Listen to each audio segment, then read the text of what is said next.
Antoine Védéier est notre correspondant à Shanghai. Antoine, les chiffres officiels de la mobilisation sont bien évidemment inférieurs, mais elle est néanmoins énorme, cette mobilisation. Oui, elle est absolument énorme. Vous l'avez dit, 1 million de personnes. Si c'est confirmé, cela signifierait qu'un habitant sur 7 à Hong Kong serait descendu dans la rue aujourd'hui. Et il y a toutes les générations qui sont représentées, car pour les manifestants qui ont défilé aujourd'hui dans le calme et avec un seul mot d'ordre, c'est le retrait pur et simple de cette loi. Eh bien, aujourd'hui, c'est bien l'avenir de Hong Kong qui est en jeu, car vous le savez, Hong Kong, c'est le dernier réduit de liberté aujourd'hui sur le territoire chinois. Et si cette loi venait à être adoptée, les Hongkongais ont peur de perdre finalement leur statut, leur image de ville libre en Chine. Et à l'heure où je vous parle, vous savez, il est 23 heures ici en Chine, eh bien, il y a toujours des manifestants dans les rues de Hong Kong, des manifestants qui se sont habillés en blanc aujourd'hui, la couleur de l'espoir. Et certains d'entre eux, en ce moment même, des militants pro-démocratie, ont entamé un sit-in devant le siège du Parlement hongkongais et ils réclament un dialogue avec Carrie Lam. Carrie Lam, c'est la chef de l'exécutif hongkongais et qui va donc normalement le 12 juin, dans 3 jours, mettre en application cette loi.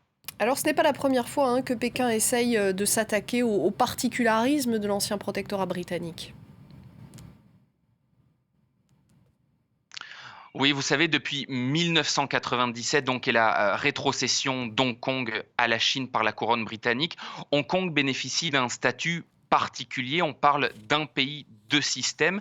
Cela signifie qu'Hong Kong appartient à la Chine, mais conserve sa propre identité. Hong Kong a par exemple son drapeau, sa propre monnaie, mais aussi son propre système législatif et judiciaire. Et Hong Kong, donc je vous l'ai dit, est aujourd'hui une ville libre. Quand on est à Hong Kong, on a par exemple accès à une presse libre, on a accès à Internet, on a une liberté d'expression, on a le droit de manifester. Tout ceci, ce n'est pas possible aujourd'hui en Chine continentale. Et Hong Kong l'a déjà prouvé par le passé, en 2003, avec des manifestations monstres, et aussi à l'automne 2014, au moment de la révolution des parapluies qui avait été largement couverte dans le monde parce que ça avait été l'occasion pour la jeune génération hongkongaise d'exprimer son opposition à la Chine. Eh bien, Hong Kong aujourd'hui veut défendre cette identité. Les Hongkongais ont peur qu'avec cette loi, il y ait des dérives autoritaires, des arrestations arbitraires ordonnées par Pékin et qui viseraient les activistes, les militants pro-démocratie, les défenseurs des droits de l'homme ou encore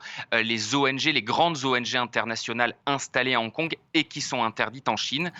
Et il y a quelques jours, je discutais avec un responsable du mouvement pro-démocratie hongkongais. Il me disait que si cette loi était adoptée, ce serait pour lui la fin du principe un pays, deux systèmes, et donc la fin d'Hong Kong telle qu'on connaît la ville aujourd'hui. Merci beaucoup pour vos explications.